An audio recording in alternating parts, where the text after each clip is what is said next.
Это палатка в свернутом положении. Итак, что в этой палатке в комплекте? Водостойкий наружный тент 420 граммов. Внутренняя палатка с водостойким сплошным дном и сетчатым верхом 526 граммов. Чехол для всей палатки 23 грамма. Большая раскладная дуга 122 грамма. Маленькая раскладная дуга 86 граммов. Чехол для дуг 4 грамма. Веревки растяжки 3 штуки. Веревки длиной по 180 сантиметров каждая. Суммарный вес 11 граммов. Ленточка для связывания в кучу всего вот этого перед укладкой в чехол. Ну и попутно может работать как ткань для заплаток. Она тоже водостойкая, причем даже лучше той ткани, потому что здесь есть рипстоп. Завязка заплатка 2 грамма. Здесь 13 кольев с веревочками. Колья суммарно весят 166 граммов, примерно 12,7 грамма на один кол. Чехол для кольев. Чехол весит 6 граммов для кольев. На дугах, вот в этой части, в отверстиях пришлось самостоятельно снять фаски, потому что были довольно острые заусенцами. Все остальные переходы на дугах сделаны отлично, даже отполированы. То есть там никаких заусенцев, ничего тереть не должно, все четко, все надежно. На кольях пришлось самостоятельно снять фаску в отверстие. Вот здесь сверху очень острое было все. И вот здесь тоже было все очень острое. А также здесь вот эта часть и вот эта вот кромка. Все было острое. Пришлось подровнять шкуркой и шабером. Не хотелось рисковать веревочками. А также и чехлом, и наружным тентом. Да и руками работать с такими острыми колями неприятно, конечно. Можно покалечиться капитально. На всех веревках здесь вплетена светоотражающая лента. И на кольях, и на растяжках, и на чехлах. Поэтому в темноте можно не бояться зацепиться, наступить на кол и так далее. Все довольно неплохо должно быть видно вблизи. Ну и начинаем практическое тестирование. Посмотрим, как собрать эту тактическую палатку.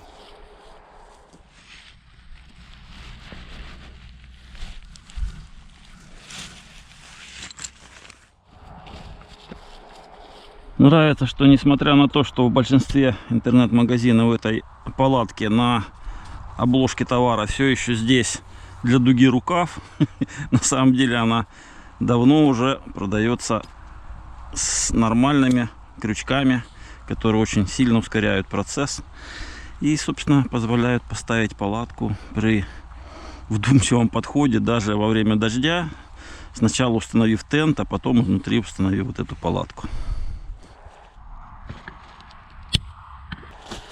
Итого всего 4 кола и внутренняя палатка стоит. 4 кола, 2 дуги, все нормально стоит.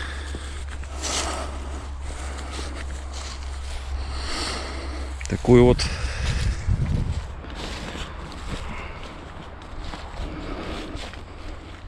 ракурс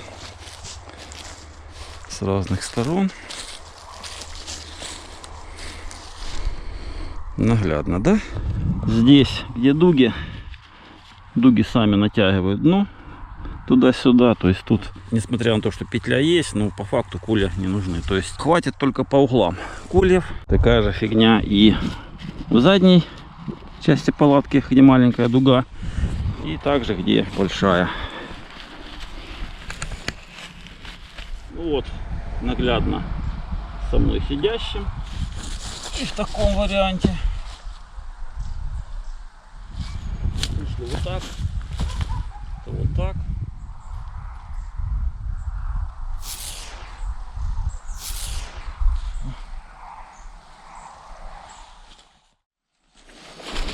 Так, ну что, попробовать залезть. Два бегунка. Двухсторонних. Можно так и так. Хорошо. Это можно прятать сюда, как в карман. показать, как выглядит.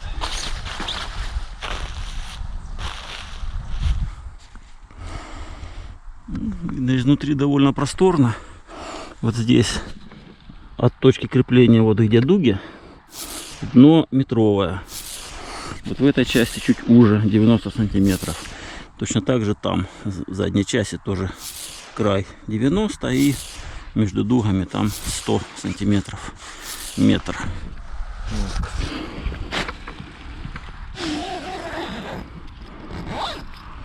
Хорошо, легко молнии работают, нравится. Крючок есть, кстати, со светоотражателем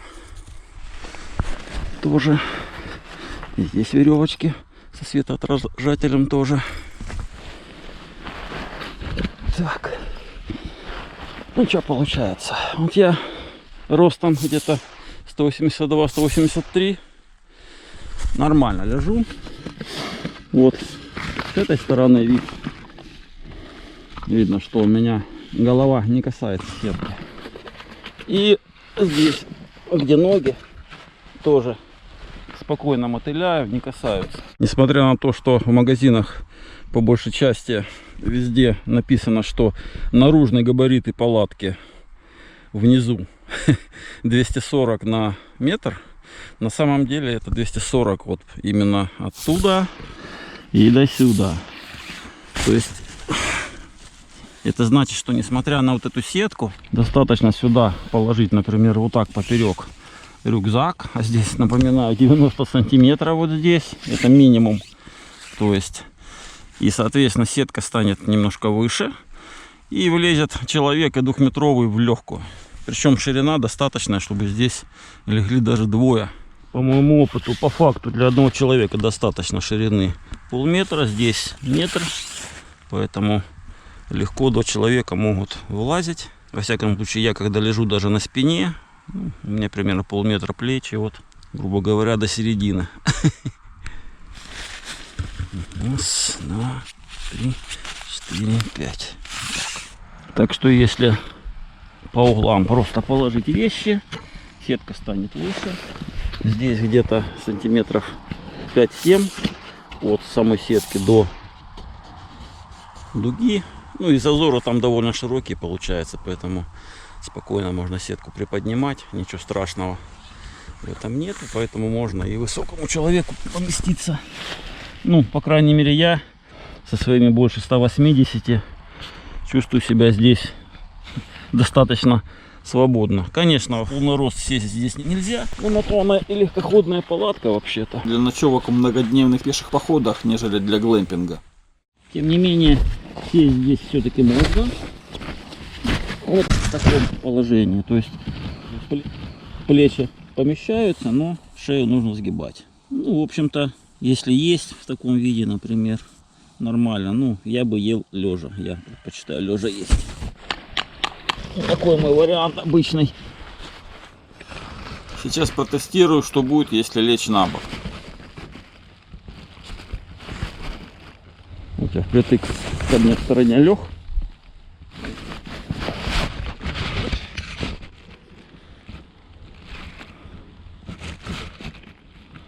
Нормально, комфортно. Я обычно сплю на боку, вот, даже так. Нигде ничего не касается. Пробовал, можно даже головой туда ложиться. Там окошко в наружном тенте, чтобы свежий воздух возле головы был, а здесь более закрытое для ног. Ну, тоже нормальный вариант на самом деле. Разумеется, легко развернуться здесь сможет только человек достаточно подвижный, так сказать, у которого с гибкостью все хорошо. Например, спокойно разворачиваюсь. Вот я в обратную сторону лег.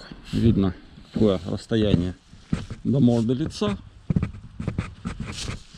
При этом там ноги сетки не касаются сейчас. Вот так. Вот такая у нас зима, кстати. В этом году 10-12 градусов днем. Один такой теплый день. Но вообще все равно плюсовая в основном сейчас. Хотя уже снег выпадал даже. Такие вот наши южные степи. Да, это жесть, конечно. В январе настолько тепло. Это жестко. Раньше в это время почти всегда снег лежал, конечно. Вот вид в ту сторону, где ноги сейчас. Нормально. Просторно. С этой стороны я посередине лежу. Расстояние здесь можно один рюкзак положить, здесь можно другой рюкзак. Вот так. Ну вообще она считается на 1,5 человека. Ну на самом деле 2 человека лягут. И даже место для рюкзаков останется на самом деле. Потому что ну, у меня вот рост 1,82 м, да. Грубо говоря, почти 60 сантиметров. Получается запаса лишнего, который можно занять под вещи. Видно, например, с этой стороны, ну если я вот так на боку спать планирую, видно, что я сетку плечом не цепляю даже. Вот так. А ведь снаружи казалась такой маленькой эта палатка. Блин, уютно. Уютно, да.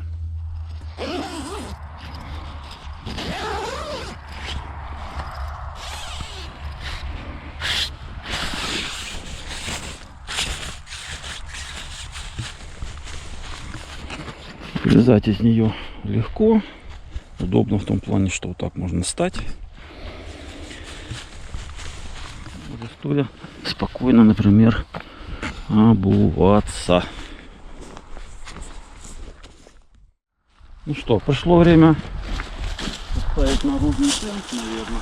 Эта палатка изначально для людей опытных. Как минимум потому, что инструкции по сборке палатки в комплекте попросту нет. Тем не менее, для меня палатка в форме полубочки полностью новый опыт. Я раньше такими никогда не пользовался. Наиболее близка к полубочке одна из моих старых полностью самодельных палаток. Вот эта, которую я разработал и сшил сам. Но все-таки это, конечно, не полубочка, а классический двускатный домик. Пусть и тоже в низком тактическом исполнении. Поэтому, конечно, до начала съемок новой тактической палатки полубочки я внимательно поэкспериментировал со сборкой и экспериментальным путем определил, что лучше сначала привязывать наружный тент к обоим дугам, а затем начинать тент натягивать колями. Причем сначала натягивать именно в задней части, чтобы сзади не получался слишком маленький зазор между наружной и внутренней палатками. Это особенность конкретно этой модели палатки. Поскольку здесь изначально нет четкой фиксации наружного тента относительно внутренней палатки креплениями вроде фастексов. И нужно самостоятельно поймать баланс между небольшим тамбуром в передней части и зазором в задней. Ну и вот, палатка установлена. Уже совсем, конечно, другой вид у нее. Видно, что такая форма поинтереснее внешне. Объезд такой, чтобы нагляднее было видно. На мой взгляд, очень даже видно, что сразу стало шире. Так вот. То есть там есть, в принципе, место, куда можно обувь засунуть. Я покажу потом. То есть не обязательно грязную обувь тащить внутрь, если грязь. Ну вот как выглядит со мной, если я на пятке сижу. Если полностью сяду. Вот так уже где-то. Вот так вот где-то до подбородка, до носа. Итого высота наружного тента палатки 75 сантиметров, а не 70, как указывается в интернет-магазинах. Так, обращаю внимание, здесь есть сзади 2 петельки вот таких. Есть окошко, в котором можно поставить распорочку. Получается окошко довольно широкое. Так, с этой стороны есть тоже 2 петли для крепежа. Кстати, если собираетесь где-то хорошо прятаться в ней, то надо либо закрасить, либо что-то одевать сверху, потому что здесь тоже светоотражатели, здесь светоотражатели. Это крепить дверку вот эту. Что мне особенно нравится здесь, так это то, что и с той стороны, и с этой стороны есть веревочки крепления тента к дуге. То есть как на нормальных, даже дорогостоящих палатках. Все надежно сделано. Можно растяжками все это дело закрепить.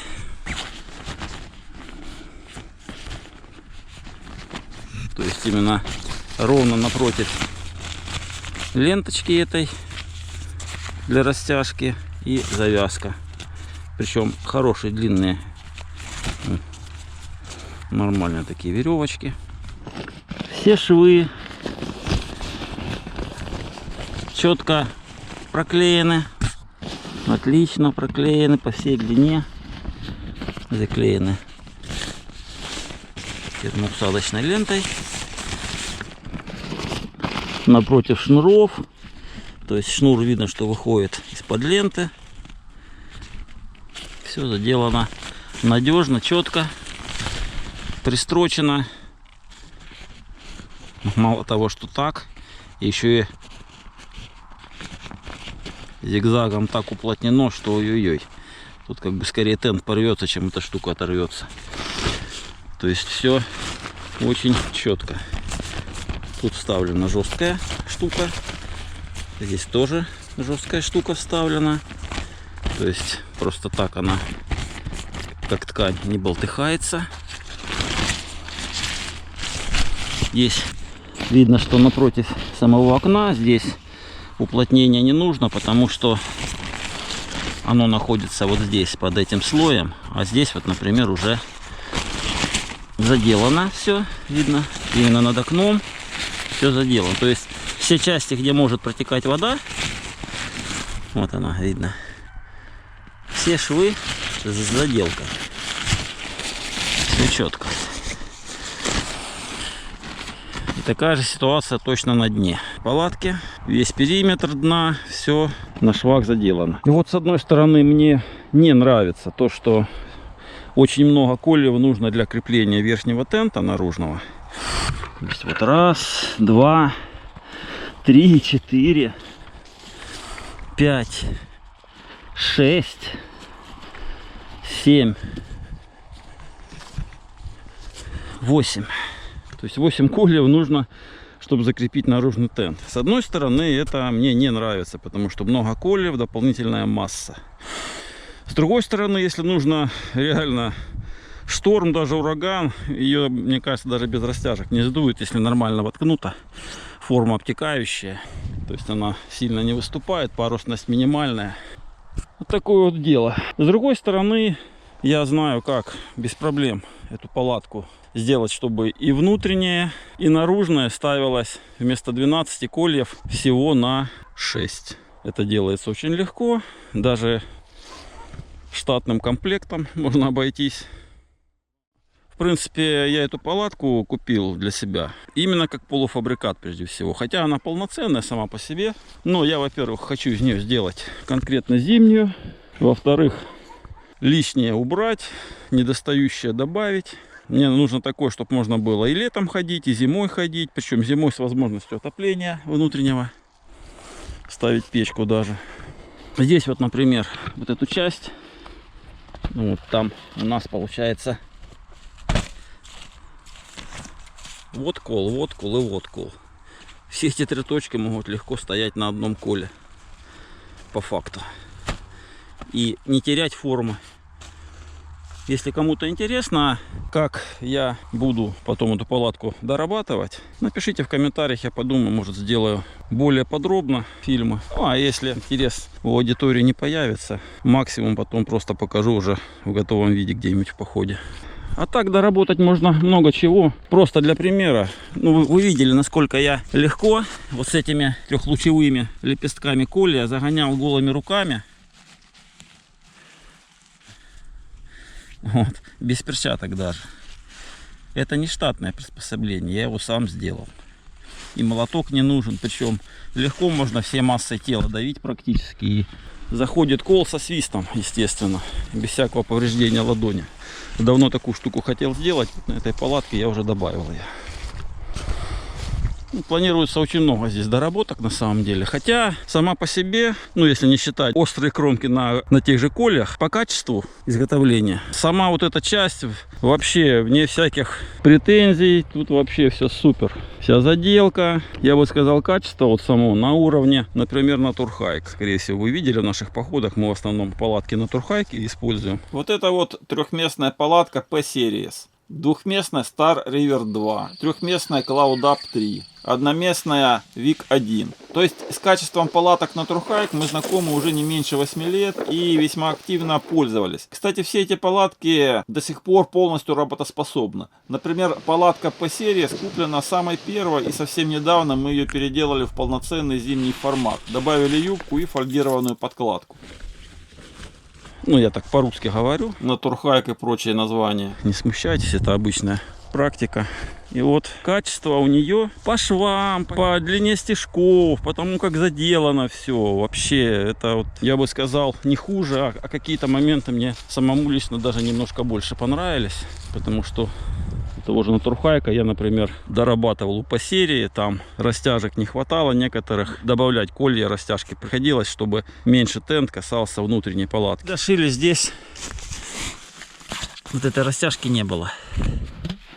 Из-за этого тент касался часто головы, там сыровато могло быть, касался сетки. Ну а теперь оттяжка, там теперь промежуток такой довольно большой, больше 20 сантиметров туда. Все.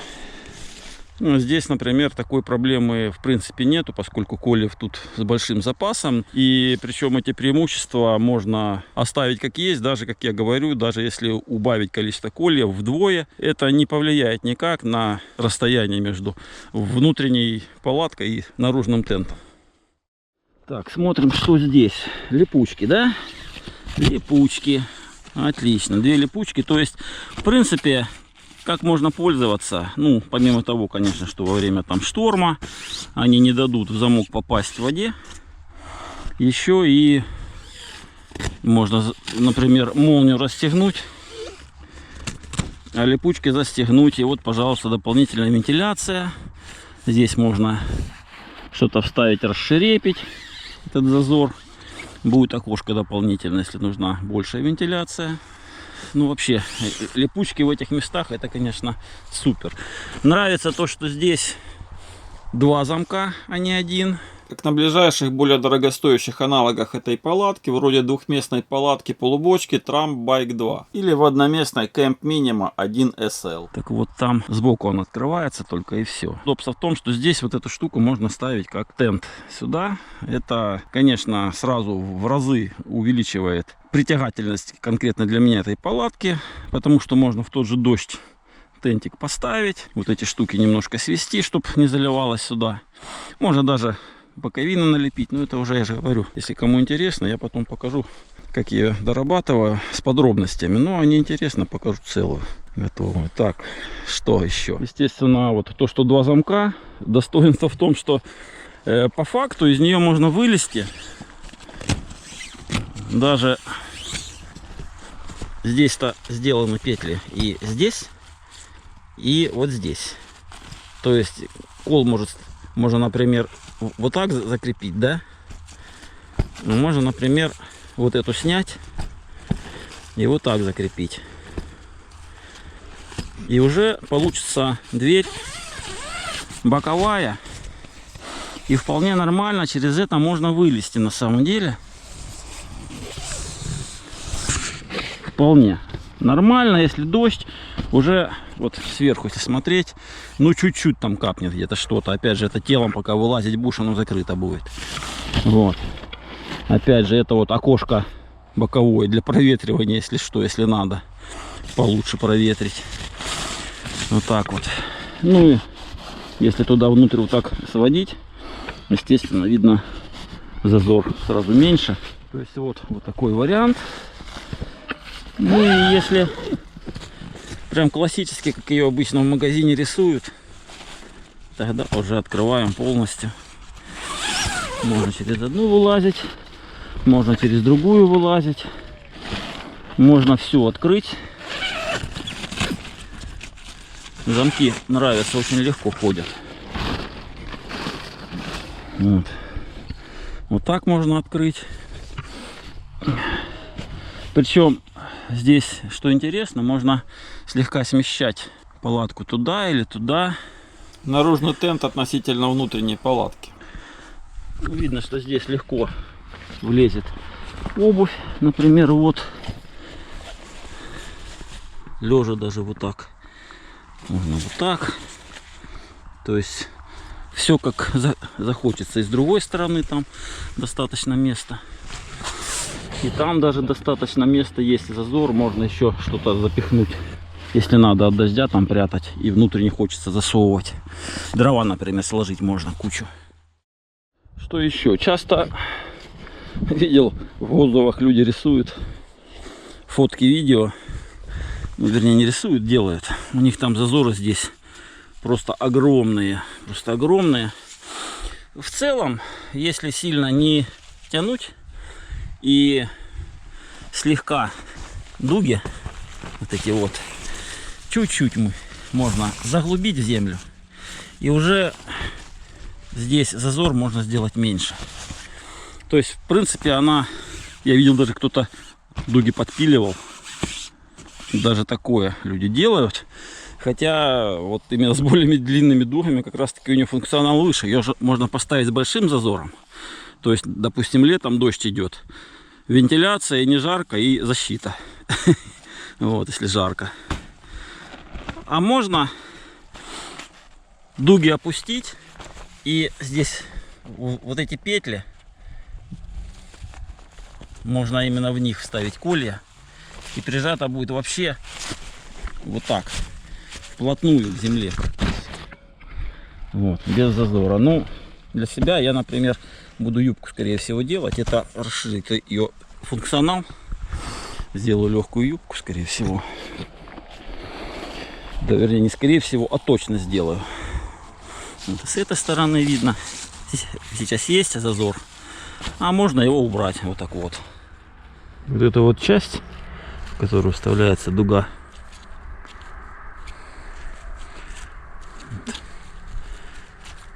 Ее можно здесь небольшую ямку просто сделать. И можно вот практически вот настолько фактически заглубить. И все, сразу верхний тент можно гораздо ниже приложить. Вот. Видно.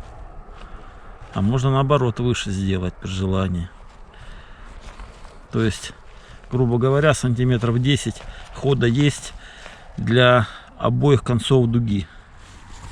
То есть это все решаемо. Поэтому на самом деле палатка не только налита. Хотя, конечно, в плане зимы сетка не лучший вариант. Нужен второй полноценный слой. Хотя, как я уже наглядно показывал, даже внутри такой сетки заметно теплее, чем снаружи на улице. Ну так, ну вот видно же, да? Видно, что не так уж оно там и светит. Зазор не выше вот этого борта. Конечно, если там где-то песок, ветер, это, да, без юбки бесполезно такое ставить. Это неудобно будет. Все видно отсюда, кстати, окошко хорошо. Так, здесь видно завязочки. С этой стороны тоже, с этой стороны. Тоже завязочки напротив вот этих веревочек. Вернее, ленточек.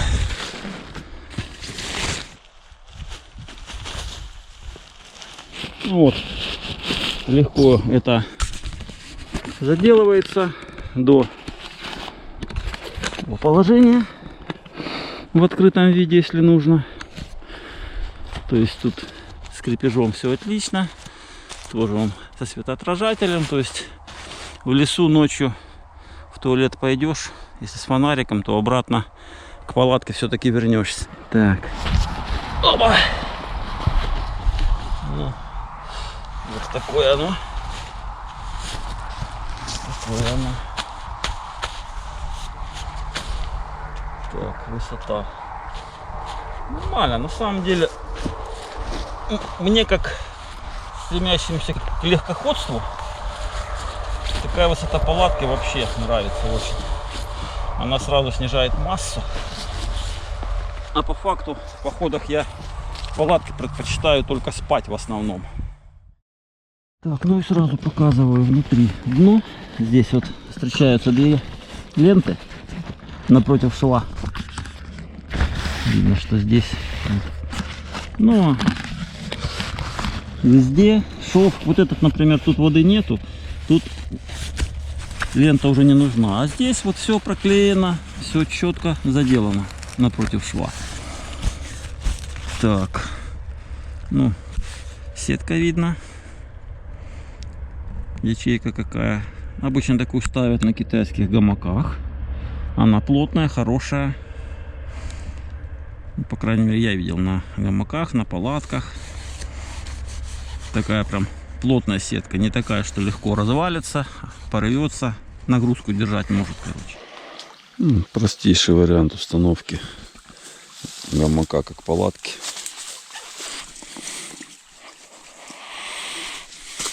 Нормально, прям натянуто.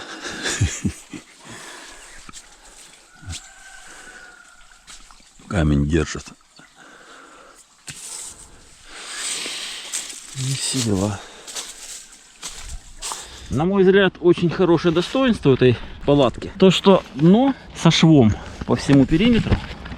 Это значит, что, например, если здесь поставить какую-то, вот вместо вот этого тента, даже просто тоненький слой ткани, который будет с сеткой вот сюда слегка заходить, которая не будет протекать. И вот даже если сюда вода потечет, ну как в обычной однослойной палатке, она не потечет по дну. Из-за того, что есть шов, оно будет со шва капать сюда, вниз. Вот это вот достоинство шва на дне. То есть она не просто закруглена, а опять же здесь ткань завернута, и дно можно хорошо прям натягивать, не опасаясь, что оно что-то с ним там станет. Такие дела. Две строчки. Прям две строчки сделаны. Не знаю, кстати, там дно разрезное или нет. Но сам факт, вот эта именно обстрочка, она дает очень хороший эффект в итоге. В плане водозащиты. Даже если где-то сюда что-то брызнуло, она все сюда стечет. И капнет именно со шва здесь, по периметру, а не пойдет на дно. Ну и, думаю, стоит поставить этот тент. Я очень ленив, не хочу делать акценты, как и что здесь крепить. Вариантов для творчества бесконечность. И каждый раз что-то меняется. В моем случае здесь и сейчас рядом нет деревьев, но есть трекинговые палки, есть шнуры из комплектации самой палатки, есть лишние колеи и куча разных петель по краю тента. И мне лень это все запоминать даже. И мне проще придумать нужное в конкретной ситуации, нежели следовать чужим жестким правилам. Ну вот, все. Тент стоит. В принципе, что тут у нас будет, если вода потечет? Раз и сюда, да? Можно вот так слегка подзакрыть, например. Да. А можно и оставить. Скорее всего, нормально будет все и так. И так, и так. Так. Угу. Угу. Все. Ну и как я говорил, можно, вот оно сверху как выглядит, вот так вот. То есть оно по факту, оно по факту туда брызгать и не должно даже. А можно, например, вот это если, ну, примерно вот так сместить, допустим, в эту сторону, и будет еще лучше закрыто. Так, все. Отличненько, отличненько. Хорошо выглядит. В таком виде. Угу. Угу. Угу. Палка немножко криво. Идеалист протестует. А, все равно криво. Ладно, пойдет. Вот так пойдет. Все. Палки ровно. Идеалист, критик, зритель уже нормально отнесется. Так, все для критиков, все только для критиков. Все, что я делаю, да. Ну, классический, да? Классический вариант с тентом. А это уже вообще совсем другой класс палатки. То есть там, где просто сбоку выход здесь, это мало, конечно. А вот так, это уже, да, это уже прям серьезненько. Это уже можно во время дождя тут прятаться. Сидеть спокойно, готовить. Оба! И наслаждаться дождливым. Ой, как хорошо. Вот так сижу даже. Ноги вот так можно вытянуть. И остаются под тентом. Да, примерно вот так вот можно переставить до сюда вот эту. И сюда. И тогда даже боковой. Ну, а вообще можно что-то придумать сюда. Такое закрыть будет вообще такой полноценный супер тамбур. Да. Крутотенюшка. Крутотенюшка. У нас у меня вообще вот особое уважение к палаткам, у которых дверца может вот такое делать. Вот так откидываться. Потому что это сразу, вот в данном случае, да, палатка маленькая, низкая, там сидеть неудобно. Но между тем, есть когда тент вот такой, даже слабенький во время дождя, даже если целыми днями льет дождь, все равно уже можно чем-то заниматься. Оно как бы и легко в палатку попасть, зайти. И можно спокойно тут сидеть уже, кстати, когда вот тут сижу. У меня голова уже не упирается. Ну, в смысле, сгибаться особо не надо. Вот я сижу. Нормально, полноценно. А можно еще приподнять тент.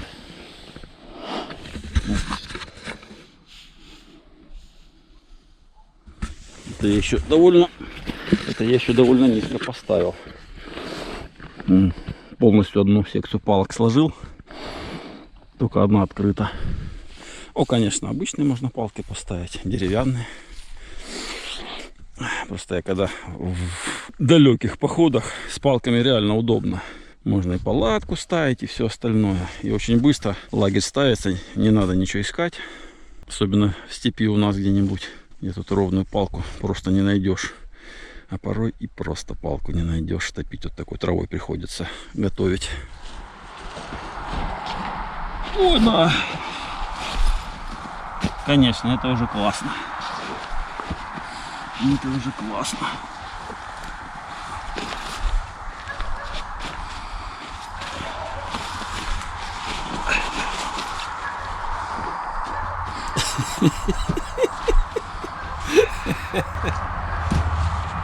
Так, это можно сюда прятать.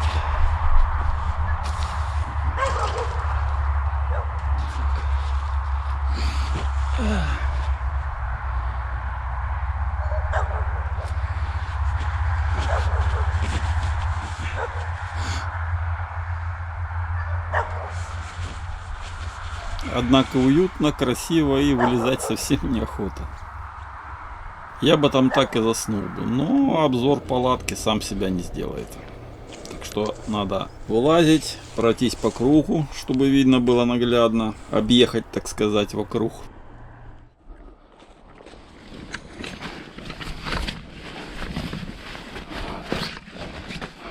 Здесь выглядит, на мой взгляд, здесь можно бы, ну не обязательно, в принципе, именно вот где сам тент, именно куда вода попадает, где конденсат может быть, сетка не касается. Но можно бы, в принципе, веревочки сделать вот так вот от кольев куда-то вот сюда, чтобы они под сеткой проходили. Вот эту часть немножко, чтобы приподнимали вот так, потому что там немного не плоскость, поэтому близко к сетке вот к этой. Это как тоже такое для доработки. Ну, здесь вот можно прятать что-то смело. Видно, что там тоже зазор есть. Зазор везде есть. И тут зазор. Вон видно. Довольно большой. Так, хорошо. Ну что? Мне нравится. Мне нравится. Видно здесь какой зазор. Хороший большой зазор, прям стандартный практически. То есть тут большой простор в плане утепления, если надо, на зиму. У меня-то своя самодельная есть, одноместная. И тоже, вернее, такая полуторка с метровой шириной. Но она однослойник, она для таких, для теплых походов. А вот для зимних мне более компактной палатки, вроде моей, не хватало. И здесь большое достоинство. Вот этот маленький объем. Ну да, это неудобно, типа, так вот, если жить в ней целыми днями. Но для ночевок объем уменьшенный, ну, грубо говоря, в 2 раза меньше, даже чем, наверное, в моей одноместной. По факту, потому что здесь вот это вот самая высокая часть, а туда снижается. И, грубо говоря, наверное, вдвое меньше объем суммарный получается. При этом не чувствуется особая теснота. И в 2 раза меньше объем очень легко отопить и обогреть теплом собственного тела. И с помощью различных компактных печек, про которые много чего можно у меня на канале посмотреть. Да и у Танюхи мы в походах показывали примеры таких. Из тех же пивных банок делали варианты. И я показывал с плавающим фитилем, буквально свечой. Можно даже в минус 20 мороза и даже ниже можно сделать вполне комфортные условия, как, ну, с легкой прохладой летом там или осенью, за счет простейшего минимального утепления. Ну вот, печка-труба для палатки, сложенная, так сказать. А это уже в разложенном виде. И у меня в руках топливный элемент с плавающим фитилем, где достаточно парафина для отопления палатки в течение 5 ночевок. Ну, здесь вот я вижу, есть над чем поработать, чтобы эта палатка стала полноценной зимней, а не только такой, ну, лето, осень, весна. Хотя и зимой, я же говорю, если у нее здесь юбку добавить или просто тщательно вот этот забор воздуха убрать, прижать, чем-то присыпать, той же травой нагрести или листьями. Можно, например, вот сюда листьев слой нагрести внутрь, вот так вот загородить. Даже без дополнительных доработок эта палатка, ну, при обычном вдумчивом подходе может стать вполне таки зимней. Все, солнце садится, пора закругляться, наверное, с обзорами. Да, палатка мне нравится. Несмотря на то, что она называется тактическая, многие могут подумать там про армейскую. Ну да, можно, но для такого дела желательно вот эти светлые элементы убирать. Все эти светоотражатели, все это убирать надо. Понизу вот эта лента. Мне как туристу одновременно нравится. Она не слишком броская, но вблизи очень хорошо, удобно то, что ее видно. К ней ночью, когда подходишь, вблизи очень сложно там на край наступить, на кол там, шнур задеть. Опять же, вот эту вот кромку видно хорошо. Все как бы, все отлично видно. То есть она и днем достаточно хорошо свои контуры подчеркивает. И в ночное время тоже.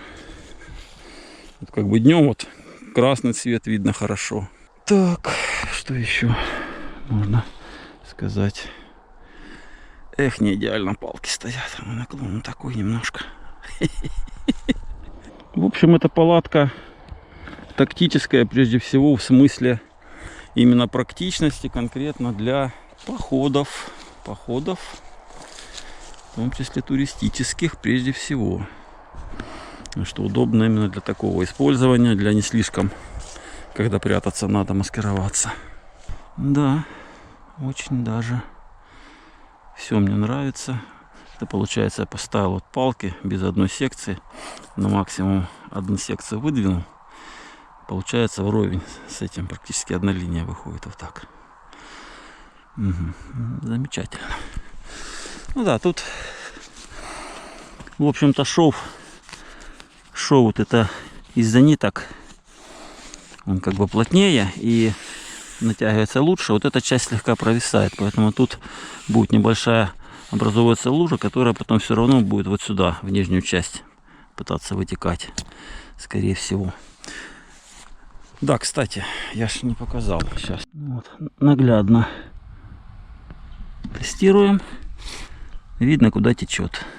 То есть лужа здесь не скапливается, вот это максимальная лужа, да, и уходит в сторону. Причем особенно хочу подчеркнуть какой момент. Видно, что внутреннее покрытие вот здесь, водостойкое, оно блестящее. Ну, обычный полиуретан, да? А снаружи не знаю, что здесь, но по факту она ведет себя внешне как силиконка. То есть капли с нее стекают. Так вот. Кстати, видно, что рука просвечивает через ткань слегка. Вот, видно, я лью, да? И вот капли можно, вот она туда-сюда, да? И видно, что сама ткань не пропитывается. Так, то есть она, в принципе, сверху не намокнет из-за дождя. То есть ткань очень даже хороша. Также точно себя ведет. Я вот купил себе ткань тентовую с рипстопом такого же цвета. Выглядит изнутри, снаружи точно так же, только что рипстопом отличается. И вот на той точно так же на поверхности скатывается так же, как там снизу полиуретан, сверху силикон. Тоже вот так матово выглядит. И вот точно так же капли себя ведут. То есть ткань отлично. Вот это 210D. А у Naturhaika P-Series там делается из 210T ткань. То есть вот это, она при всех прочих, вот если маркировки разбирать, вот это тоньше. Должна быть немножко легче даже, чем Naturhaika. На той трехместной, которую я показывал, у нас синяя которая. Там, кстати, тоже наружная ткань без рипстопа. Но вот это очень похоже по качеству на то же самое. Только другая маркировка. Ну и, естественно, там трехместная весит 2,3 килограмма, а здесь полуторка. 1,3 килограмма. Вот такие характеристики. И точно так же ведет себя ткань, которая на дне. Вот я плюхнул воду, да? Вот видно, что она катается, перекатывается. Если что, просто стекла и все. Пропитывания нет. Точно так же изнутри более блестящий слой. Здесь полиуретан. То есть дно достаточно водостойкое. Ну, производитель там указывает 1000, и 1000 пишут, и 3 ПУ миллиметра водяного столба. Ну, по факту ткань хороша. Возможно, конечно, если там прямо в грязь поставить, там коленками давить ее, да, может быть, там проблема какая-то будет. Я, например, скорее всего, буду использовать какой-нибудь футпринт. Например, из Тавека того же уже приобрел. Он еще фольгированный, поэтому довольно хорошо можно его и как покрывать, если надо внутрь использовать, или для защиты от воды снизу. Итак, водоотталкивающие свойства тканей мы наглядно проверили. Дальше наглядные тесты на прокалывание и водостойкость под давлением. Вблизи разница между тканью дна и тканью наружного тента. Видно, что у ткани дна явно поплотнее ткань, структура более крупная, у наружного тента структура мельче. На прокол ткань тента наружного ведет себя примерно так.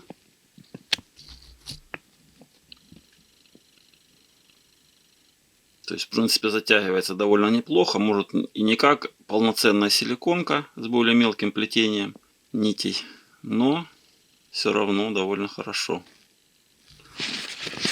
Вот еще раз.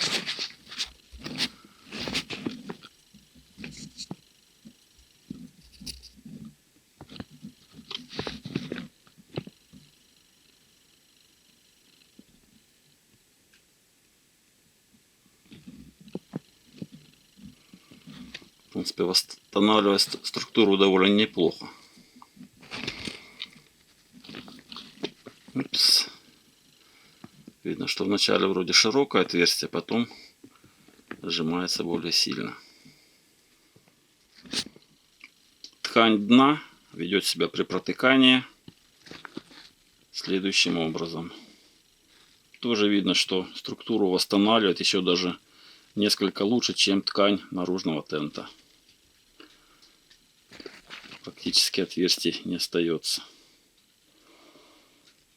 Тоже не как полноценная силиконка, но очень даже. Тут вообще, тут явно даже лучше. По идее, водостойкость дна даже при проколах должна быть выше, чем у наружного тента.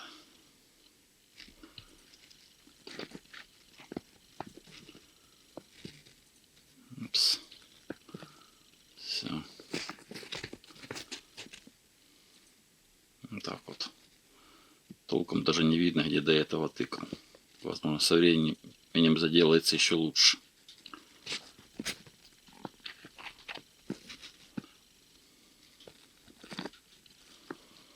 Да. Специально на просвет показываю, чтобы было хорошо видно. Да, практически заделывается ткань. Тестирование на водостойкость сделаю вот таким вот простейшим бытовым способом с помощью обычной пластиковой бутылки. В бутылке 2 литра воды. Ткань натянута, плотно обвязана. В бутылке вода. Сейчас посмотрим, будет ли протекать. В таком виде.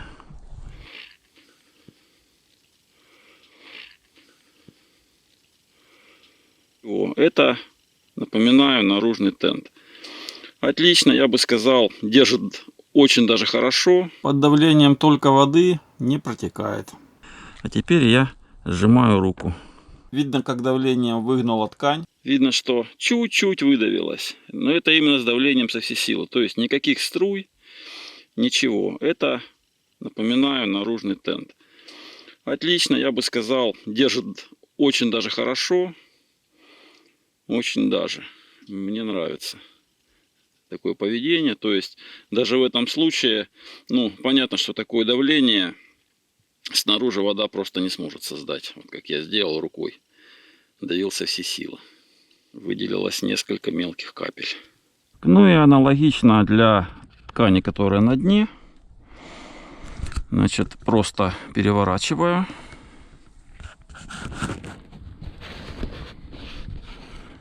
Видно, что не капает ничего. Так, просто переворачивание.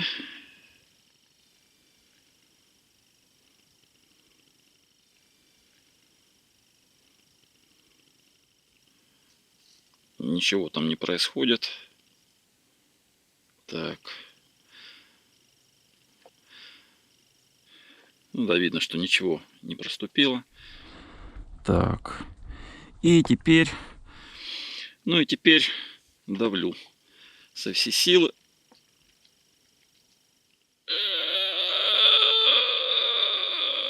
О, чуть-чуть вот капельку видно, да. Вот. То где-то на этом, причем не тут вот, не на плоскости самой, а где-то, где вот это именно угол бутылки давит, откуда-то оттуда. Вот так вот. То есть ткань хорошая. В плане водостойкости меня устраивает. Ну и для наглядности, с учетом того, что левая рука у меня достаточно слабая, в таком неудобном положении, сколько там я выжать могу? Ну, килограммов до 8, да, выжимаю. Ну, то есть, все наглядно, да? Кто захочет, придумает, как пересчитать миллиметры водяного столба. Ну, еще так для наглядности. Где-то метра на 2 вот я плюханул водой. Это тоже при максимальном усилии. И, опять же, больше воды просто я не смог бы выжать. То есть, как бы, если бы она там была, то бы вылетело бы и больше. Чтобы уж совсем понятно было, вот эта ткань наружного тента палатки Naturhike Cloud-Up 3. Это нейлон 20D с силиконовым покрытием. Ripstop. Официально с индексом водонепроницаемости 4000 мм водяного столба. впрочем, которую мы таскаем уже несколько лет, то есть она уже все повидала. Эта палатка у нас уже почти 6 лет. Вот я просто переворачиваю. И видно, что сразу начинает выделяться вода. Но если сжать, то прямо реально начинает капать. Вот так. В новом состоянии ткань вот этой палатки тактической ведет себя даже лучше, чем вот эта ткань натурхайковского Клаудапа 3-го.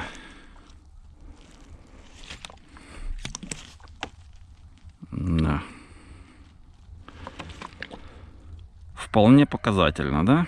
Ну, справедливости ради надо сказать, что здесь ткань, во-первых, гораздо тоньше, конечно, чем там.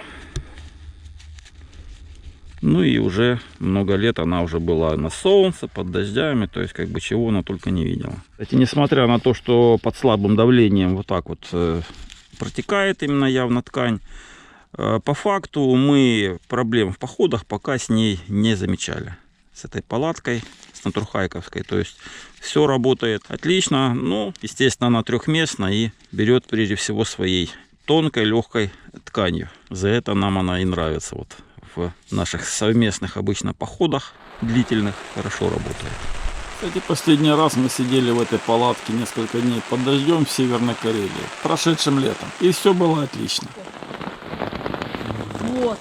Дождь фигачит. Хотя, смотрите, как-то светлеть начало. Как будто ощущение такое. кажется, что там почти солнце. Да. Все, с основными тестами разобрались. Дальше поехали обратно в палатку. Видно сейчас наглядно, вот какое расстояние здесь отсюда до сюда. Что там получается, грубо говоря, где-то сантиметров, наверное, 20 вот здесь даже. Но он там шире, там, наверное, все 30. Примерно прикину. Это вот сантиметров 20 где-то. Ну да.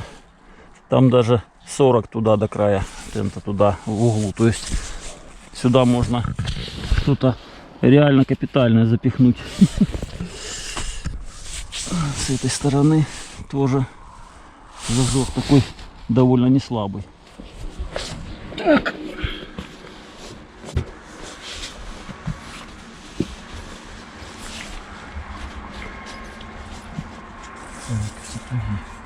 Сюда.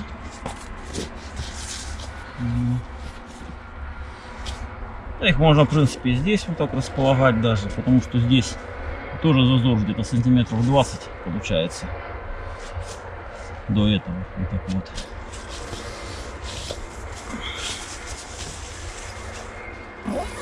Так. Закупориваемся. Оба. Ой, хорошо.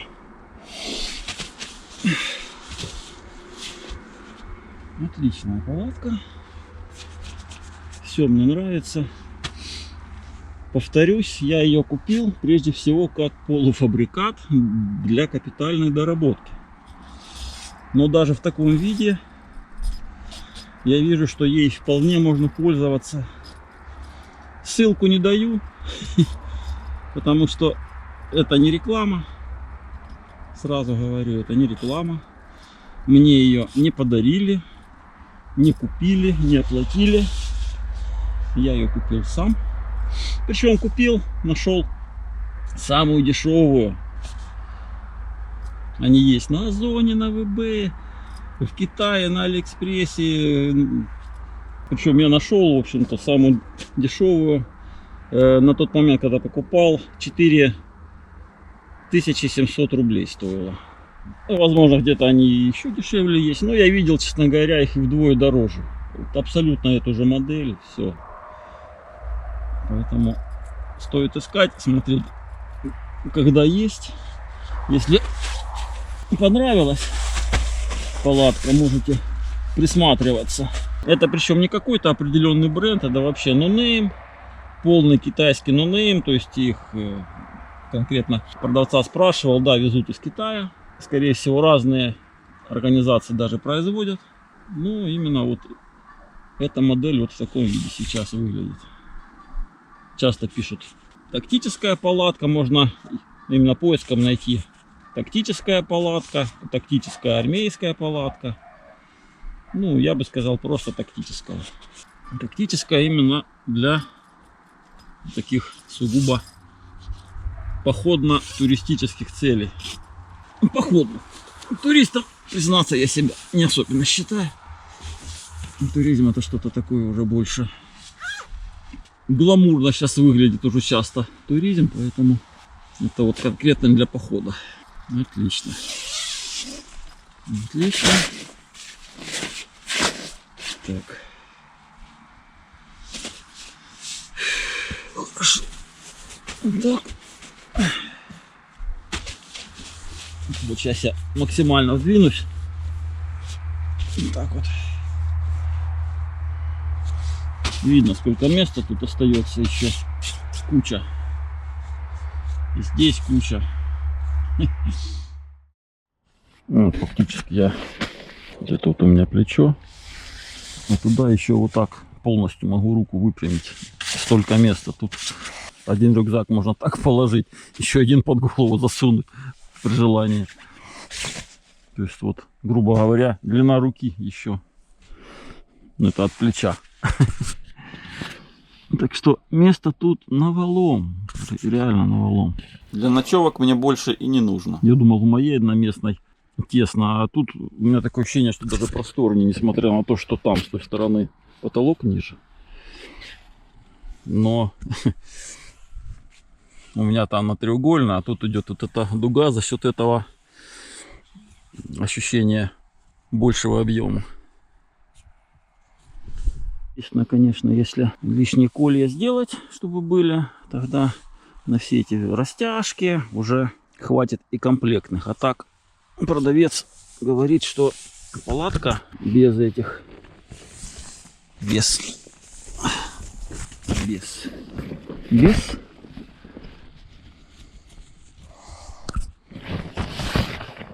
идет без кольев, которые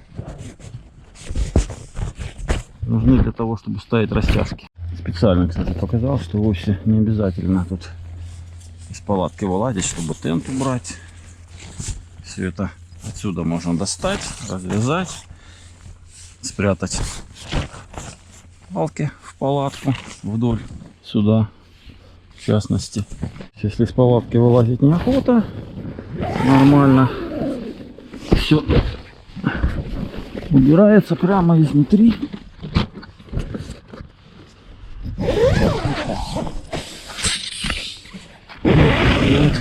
Ну да, все. Липучка, они там автоматически сами закрываются обычно, поэтому особо стараться там не нужно. Мой опыт показал, что они, даже когда не хочется, чтобы они залеплялись, они залепляются все равно очень сильно, поэтому вот так. Поэтому можно про них не беспокоиться. Вот, кстати, видно сейчас, сколько места остается. Там еще. Здесь вот непосредственно перед палаткой. Здесь. Ну, то есть, если человек не слишком высокий, ему можно вообще прям сюда на сетку сверху что-то вложить, если надо. Ну, а если как я, то лучше внутрь уже рюкзак запихнуть сюда под сетку. К примеру, если вот такой высоты рюкзак сантиметров 20, сразу он, вот так можно где-то поднять еще. Ну и функционал при вылезании непосредственно. И, кстати, удобно, что вот эта вот штука низкая, она реально как карман получается. Туда сетку запихнул без опасений там особо топтаться по ней. Кстати, даже слой получается, например, сидеть, если вот на нем благодаря сетке как раз таки теплее уже.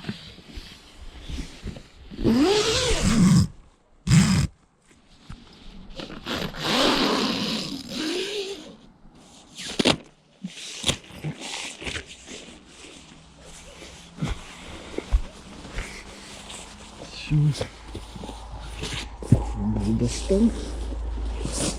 И поскакал. И поскакал. Поскакал.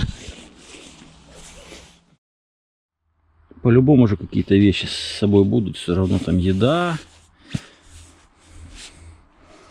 Вот так, например, задвинул. Видно, насколько выше сразу стало здесь. Вместо острова вот такое вот. То есть достаточно в один, второй угол что-то запихнул там. Да даже те же сапоги, если чистые, все уже сетка выше сразу. То видел, там люди пишут: ой, она там для людей среднего роста. Да нет, я вообще-то не среднего. Да, опять же вот это 2,40 по длине. да, возможность вот так все это компенсировать, оптимизировать. Например, если вот так, например, если более высокое что-то. Ну да, вот так вот, сантиметров 30 вот так приподнять запросто можно даже. Кстати, я видел раньше вот этих петель. Здесь было не 2 штуки, была одна, по-моему, вот здесь. Ну, еще когда рукав был для дуги, для вставки дуги. Сейчас 2. Ну, в принципе, веревочек ветровых растяжек всего 3. То есть там 2 петли, здесь 2, а веревочек 3. Ну, я думаю, заднюю можно цеплять смело на одну. Например, в таком формате вполне можно это сделать. А можно и буквой В. Одной зацепить, растянуть, натянуть. То есть ее хватит сюда. Видно, что достает. До земли хватит воткнуть. Ну, туда уже полноценные по 1,80 м на каждую, чтобы ходить не мешало. А можно 4-ю при желании свою добавить. Ну, опять же, учитывая, сколько здесь сделано точек крепления, да, высота палатки, ну, это реально там должно быть 50 м, наверное, ураган, чтобы там особо переживать за это. А так, при обычных наших ветрах, вот штормовых, вот 25-30 метров, это чепуха вообще для такой палатки. Она даже шевелиться практически не будет. Ничего, вот в темноте, как видно, это где-то метров с 20-30. Видно, что там слегка светится. Ну, вблизи видно, довольно неплохо светоотражатели работают. Видно.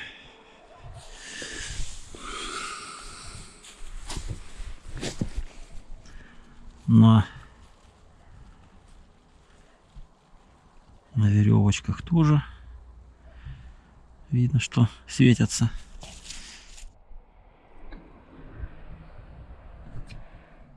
На веревочках тоже видно, что слегка светятся. Кстати, видно, как сейчас Роса выпала. конденсат.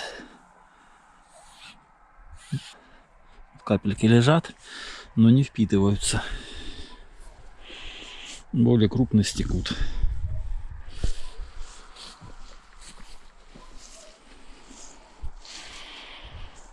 Так что на самом деле не так много прям ярко светящегося. Серая полоса по контуру, ее особо не видно.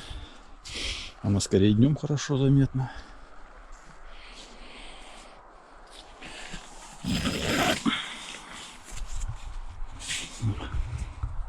Крючок, например, внутри хорошо видно.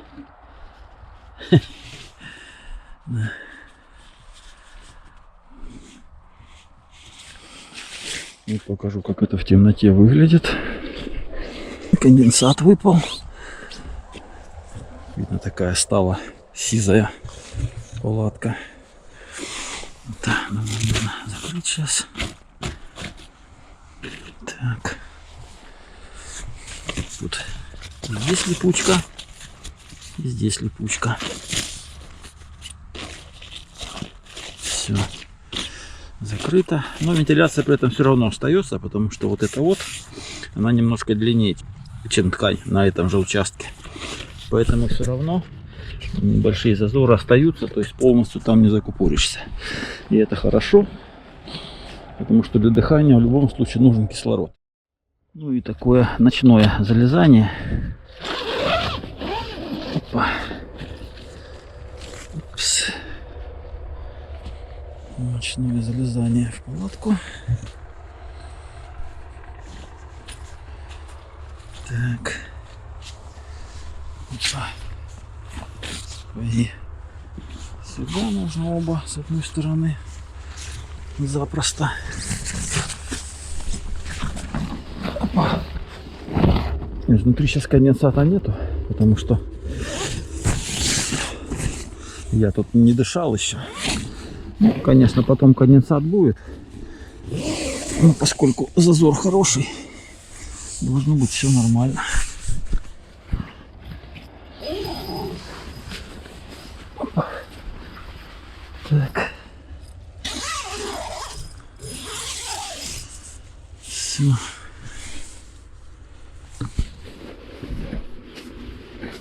Все, я лежу в палатке. Все отлично. Ой, все. Со стороны так ощущение, что там и 3 человека поместятся. Как-то так. Вот оно внутри в темноте выглядит.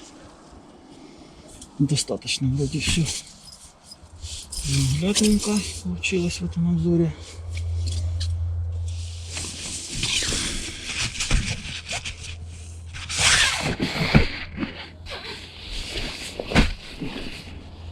С освещением. С освещением в эту сторону. Ну да, тут точно не тесно. Конечно, пространство больше, чем в спальнике. Но обогреть такое уже теплом тела или источниками вроде свечи уже вполне возможно, думаю, достаточно эффективно даже с сеткой, потому что я показывал, у меня есть фильм, я показывал, насколько теплее под сеткой такого типа. Снаружи температура и внутри. Ну а опять же тент, ветра сейчас нету, например, вообще должно быть тепло. Ну, вот. Это я специально свечу сейчас на камеру, чтобы видно было вблизи. Это вот я спокойно, вообще не касаясь той другой стенки, лежу. Здесь вот промежуток у меня еще вот так вот. Причем сейчас даже подпираю голову рукой, и голова не касается сетки, и ноги не касаются сетки сейчас. Вот я бы так на боку лежу. Вообще, признаться, я думал, мне будет в этой палатке тесновато, именно из-за вот этих больших таких углов наклона, и там в стороне ног, и здесь с этой стороны. Но по факту мне, как привычному вполне вот в одиночных походах в небольшой палатке, вообще даже как-то просторнее, чем обычно, и уютнее. Уютнее заметно. Да, нравится, как сделано. Все тут отлично. При такой цене двухслойная палатка. Это вообще... Ну, просто для примера. Например, у Натурхайка по серии двухместная. Грубо говоря, вот такой же ширины, у нее дно тоже метровое там примерно. По ширине, только у двухместной по-серии с Натурхайка Площадь дна внутренней палатки примерно такая же, как здесь. Только эта палатка стоит в среднем в 2 раза дешевле, чем двухместный Натурхайк. И в 1,5 раза легче по массе.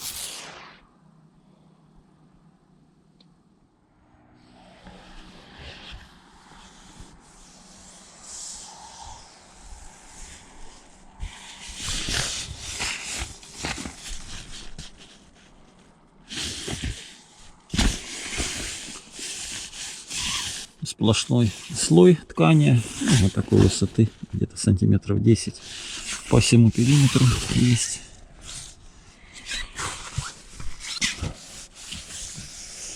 В стороне ног там даже немножко по-другому сделано. Здесь, например, больше, и со стороны головы больше, там 15-20 сантиметров. Тут на центре треугольник что-то такой. То есть довольно такое разнообразие.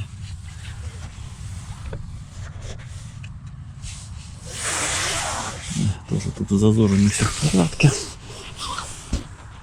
Ну, можно вылезать. Это, конечно, здорово, что две молнии. Вернее, два бегунка. Если один из строя выйдет, всегда можно подстраховаться вторым. Это очень хорошая практика.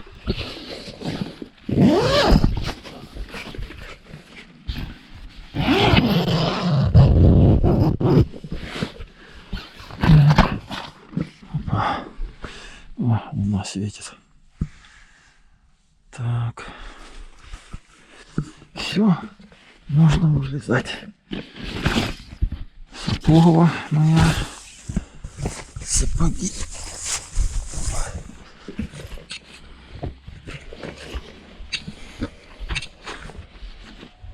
Интересно, как роса выпала на палатку. Конечно, веревочки на кольях. Эти петельки очень хорошая практика. В том плане, что легко вытаскивать. Ох, грязюка в земле. Конечно, с одной стороны, кол массой 12-13 граммов, это вроде как многовато, но учитывая, какой этот кол дает площадь соприкосновения с поверхностью, здесь, кстати, вот так вот. Короче, колья большие. Так вот, я думаю, многие знают, что есть колья в легкоходстве массой всего 1 грамм. Ну, например, из карбона. Там легенькие, прочные. Ну, опять же, конечно, такую площадь они не дадут. Разумеется, если плотный грунт, земля чиста, то да, можно и такие. Но это универсальные. Их можно использовать, я думаю, не только в качестве кольев для палатки. Да. Поэтому я, например, пока от таких кольев отказываться не хочу. Несмотря на то, что они тяжеловатые, но мне такие коли нравятся. Их даже в песок, вот если втыкаешь где-нибудь на пляже, там, если влажный песок плотный, нормально держат они, вообще хорошо держат. Даже не надо там всякие пакеты, мешки песком или камнями забивать, чтобы палатку поставить. Нормальные такие коли держат. Ну, он легкий, он что алюминий, какой-то алюминиевый сплав. Крепкий, я пробовал руками гнуть его, то есть это проверенный тип кольев. И загнать глубоко можно, и объем небольшой, в принципе.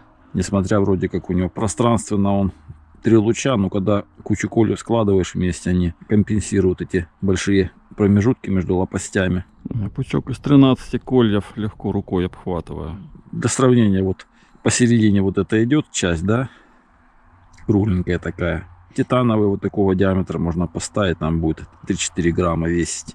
Уже в несколько раз легче. Но опять же, это если не нужен вот такой вот функционал именно с большой площади. Здесь вот в комплекте 13 кольев идет. Ну, один получается типа запасного, ну или для одной из растяжек. Ну так вот эта палаточка ставится на 12 кольев, если без растяжек. Ну, для сравнения, трехместный натурхайк наш ставится, если без верхних штормовых оттяжек, то ставится всего на 9 кольев. И это если натягивать именно все нижние петли. Но, естественно, там натурхайк, он намного выше, практически в 2 раза выше. И у него намного больше парусности. Вот этот трехместный натурхайк даже с оттяжками ставится всего на 10 кольев. Здесь, кстати, штормовой ветер такой, что на ветровой поток почти можно ложиться телом и не падать. И эта палатка тоже довольно высокая, с большой парусностью.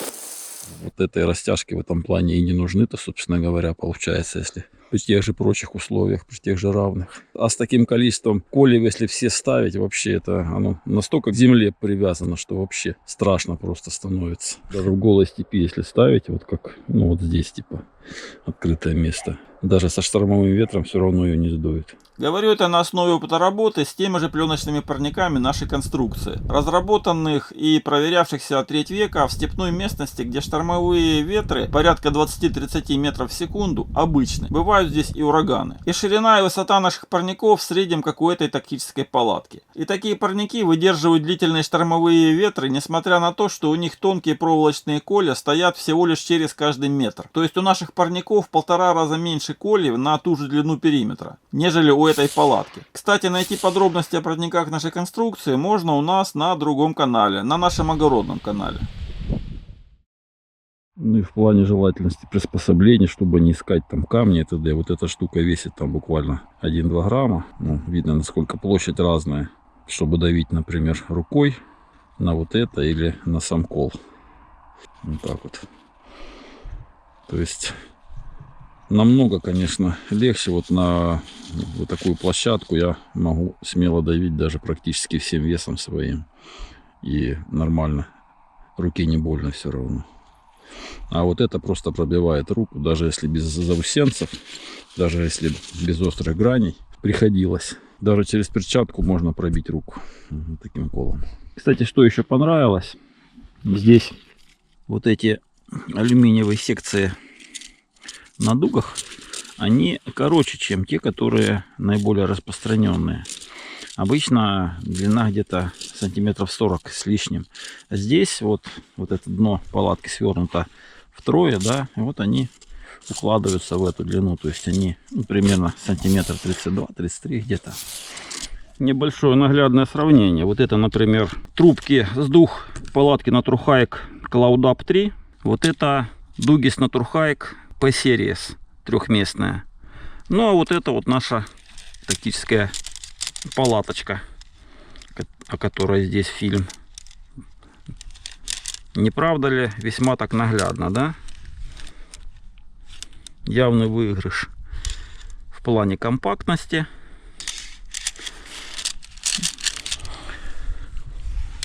Ну, это толщина трубок, они потоньше, конечно. Это хорошо. Хорошо в том плане, что тоже явно легче. Ну а учитывая малую длину, там слишком большая прочность не нужна попросту. И благодаря этому вот такие палки и всю палатку, ее можно в свернутом виде практически в любой рюкзак на дно поперек положить. То есть не раздувать сильно рюкзак в стороны. А стандартные другие палки обычно проблемно. Это большой рюкзак, даже если там литров, например, на 70-80, все равно довольно сильно упирается. Здесь такой проблемы нет. То есть вот она втрое свернутое дно. Напоминаю, ширина дна метр. То есть тут примерно вот 33 сантиметра. Ну и вот примерно такие же эти палочки. Вот такие секции у них. Да, это сложнее в плане ремонтопригодности, если что, если вдруг где-то что-то сломается, но при этом, если, в общем-то, руки с того места растут, такие палки ремонтируются самостоятельно, вообще без проблем. Можно для этого достаточно алюминиевую банку в руках иметь, потому что там сплав 3104 наготованный, что он даст, в общем-то, практически не меньшую прочность. Его спиралью намотать и все. То есть даже в походных условиях все это легко ремонтируется на самом деле и без всяких проблем. Причем можно сделать и внутреннюю часть, и наружную так заделать. Да, я понимаю, не везде алюминиевые банки валяются. Ну, пластиковые бутылки тоже вариант, кстати. Например, рассаживание полиэтилен терефталата может дать очень высокую прочность. Это палатка в свернутом положении.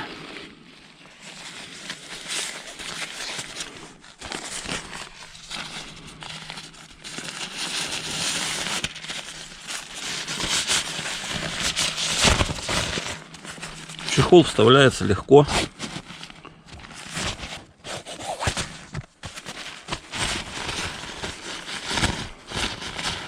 В чехле еще явно остается место.